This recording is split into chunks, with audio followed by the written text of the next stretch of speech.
Vamos a comentar la parte final de mi libro Freudomarxismo y Junguismo, que es el cierre antes de la conclusión y de los anexos. La última parte es dotamos de metafísica a la historia de la cosificación, de la emancipación, y es la metafísica de la obra de Junger, El Trabajador. La metafísica de la obra de Junger, El Trabajador, que no deja de ser una continuación del libro La voluntad de poder de Nietzsche. Y finalmente, en una tríada, lo culmina el Heidegger de Martin Heidegger, el Nietzsche de Martin Heidegger. Pueden consultarlo en editorial Ariel y en editorial EDAF, el de La voluntad de poder de Nietzsche. El Trabajador de Junger está en Tusquets. Bien traducido por Andrés Sánchez Pascual, que por cierto fue profesor mío en la UB. Freudomarxismo y Junguismo dotamos de metafísica. Vamos a comentar lo que hemos expuesto. La metafísica del trabajador de Ernst Junger, que ya está pronta a cumplir los 100 años, no nos es ajena. Nos está hablando a nosotros más que a la gente de su época. Es ahora cuando afloran las consecuencias. Lo iremos viendo, Dios mediante. La metafísica del proyecto freudomarxista y junguiano, emancipación, reificación e imaginación arquetípica en El Trabajador de Junger.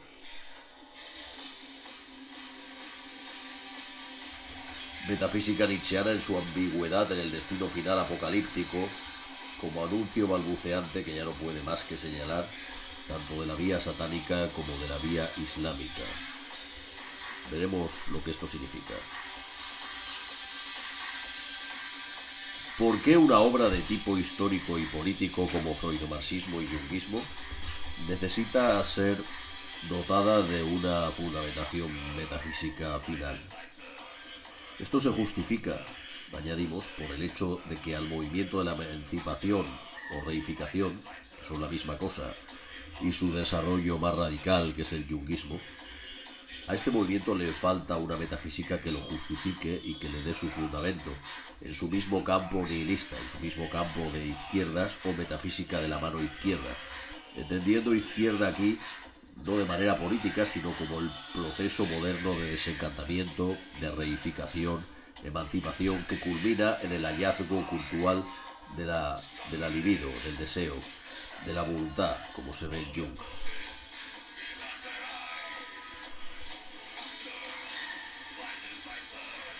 El Trabajador de Ernst Junger. Dominio y figura.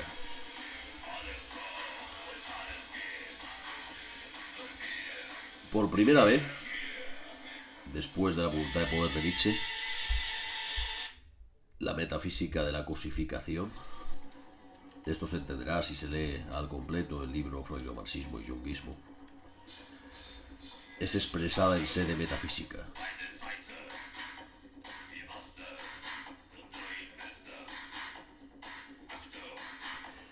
Vamos a leer este hallazgo cultural religioso del proceso freudomarxista, ya apuntado en Marcuse, Reich o buscado por Habermas, como apuntábamos al principio de este trabajo, se culmina en Jung con una religión al revés o religiosidad pagana que invierte la tradición abrámica y hace que el deseo ilimitado, el antinomismo, el ego sean compatibles con la religión, mediante una autodeificación egoica, el self, la individuación, proyecto de superación de Edipo que ya se encuentra en los freudomarxistas, pero que solo en Jung llega hasta las últimas consecuencias.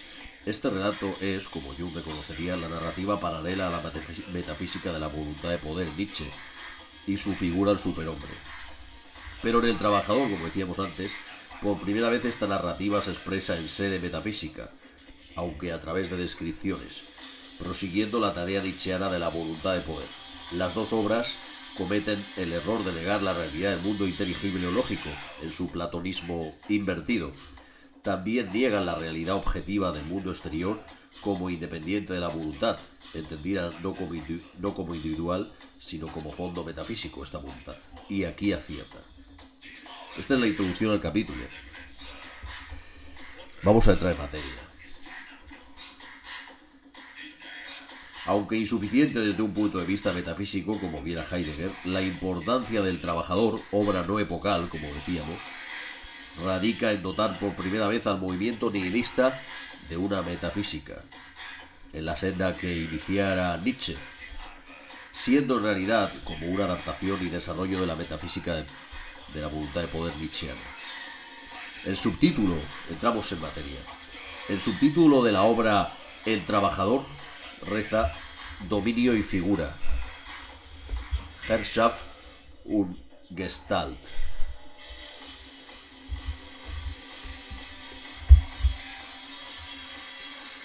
Dominio y figura. En alemán, Herrschaft und Gestalt.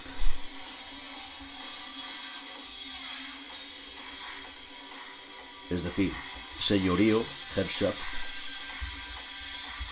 y figura, Gestalt. Aquí hay unas claves.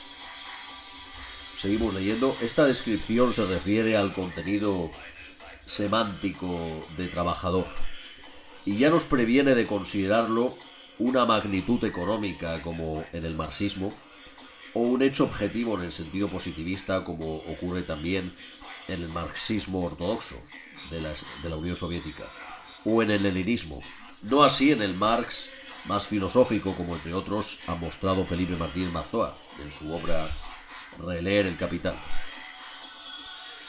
Herrschaft, señorío, es el dominio sobre la tierra, sobre la realidad, sobre el ser, en la era del nihilismo, con que se muestra el trabajo. Trabajo es Macht, poder. Herrschaft, en realidad, es la esencia del trabajo. Dominio es la esencia del trabajo, en tanto que Macht, poder.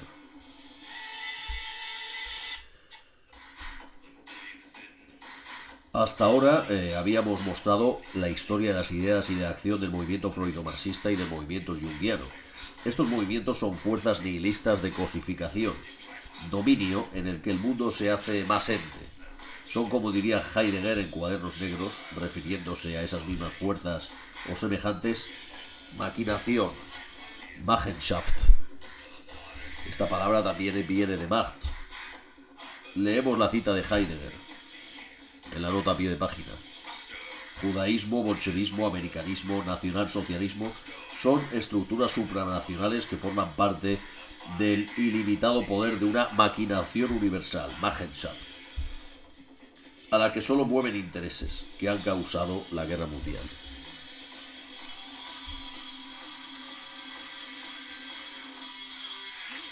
Y que pueden llegar a causar una tercera. Dios no lo quiera. Pero como dice Heidegger hacia la pregunta por el ser, en respuesta al escrito sobre la línea de Junger, la esencia del nihilismo, la esencia de la maquinación y del poder, de la conspiración, Machenschaft, de la voluntad de poder, Wille zur Macht, no es ella misma nihilista.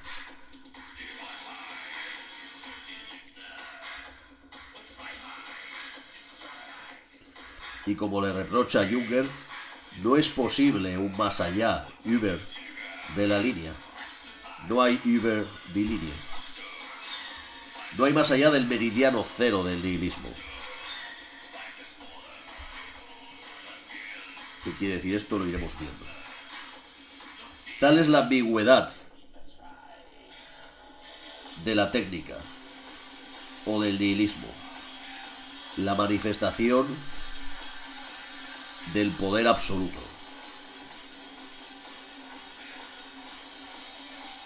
Hemos mostrado a lo largo de este trabajo freudo-marxismo y junguismo que la emancipación es al mismo tiempo reificación y que la una se resuelve en la otra. Liberalismo es todavía no ver esa copertenencia, o nihilismo pasivo, como lo llama Nietzsche. Nihilismo activo, en expresión nietzscheana, es lo que hace Junger, a reconocer, más allá del relato liberal, la unidad esencial de emancipación y reificación. La pregunta por la subjetividad y la autonomía convertida en una pregunta por el poder y por el dominio. El liberalismo engendra al totalitarismo, o a formas iliberales, reificación o cosificación o alienación o extrañamiento, el Fremdum, diferentes maneras de denominar a la misma cosa, a la cosa. Cosa que mantuvo en vilo el pensamiento de Lukács, del marxismo, a todo el freudo-marxismo y a Heidegger mismo. ¿Qué relación hay entre la cosa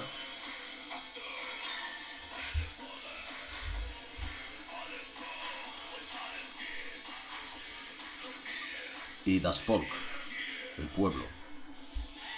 Es cosa que iremos viendo. Es cosa que iremos viendo. Mantenernos en vilo es lo que se requiere.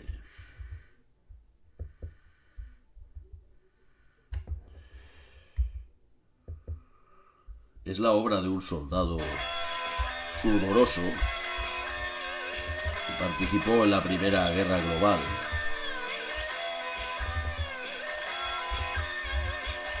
En esa revolución de la técnica que fue la Guerra Civil Europea. Vamos a seguir. Pero el movimiento freudo-marxista no medita en la esencia de la cosificación, ni siquiera lo reconoce como su destino, y sigue atrapado en la fraseología liberal. Reconocer a la cosificación y su destino es el mérito de Junger, quien sin embargo no va a la esencia de la cosificación como señala Heidegger. Pero al menos ve la cosificación. Ve el meridiano cero del nihilismo, pero no ve su esencia. Con el trabajador completamos este trabajo al dotarle al freudo-marxismo, incluso al junguismo, en tanto que este nacido del freudismo no es metafísico, sino un relato óntico como los anteriores y consecuencia de lo anterior. Dotamos a nuestra obra de una metafísica nihilista que sin embargo no va al origen de la metafísica misma. Sería el reproche que hace Heidegger en su Nietzsche y en sus seminarios sobre Junger o en la obra Hacia la pregunta por el ser, que es la respuesta a Sobre la línea. Dentro del mundo nihilista, seguimos leyendo, el trabajador, der Arbeiter, sería el centro que da sentido a los dos extremos, extrema izquierda o freudo-marxismo y extrema derecha o junguismo. Es el centro del campo nihilista. El marxismo. Vamos a ver ahora los dos reproches que sufrió y que sufre la obra del trabajador, incomprendida por ambos extremos. El marxismo le reprocha a Junger que olvide a la clase económica y que el trabajador no sea una clase. Evidentemente es así. Junger lo deja muy claro. El trabajador no es una magnitud económica. Para ellos, para los marxistas, lo transversal de esta figura, Gestalt, es reaccionario. Pero aún más, le han de reprochar que esta figura no se corresponda con una realidad objetiva, en el sentido del realismo marxista vulgar, del positivismo, aunque luego el voluntarismo leninista y revolucionario en Lukács lo matizará. Por ejemplo, añadimos en Lenin la coherencia de su pensamiento, obra de Lukács, ¿no? O en Historia y conciencia de clase. Como de hecho, seguimos leyendo, como de hecho hace Lukács con Junger en El asalto a la razón, obra clave en la que Lukács ataca a toda la filosofía alemana y en especial a Heidegger y Junger como la cúspide de lo que para él es el movimiento nihilista reaccionario imperialista. Bien, la derecha le reprochó, también incómodo,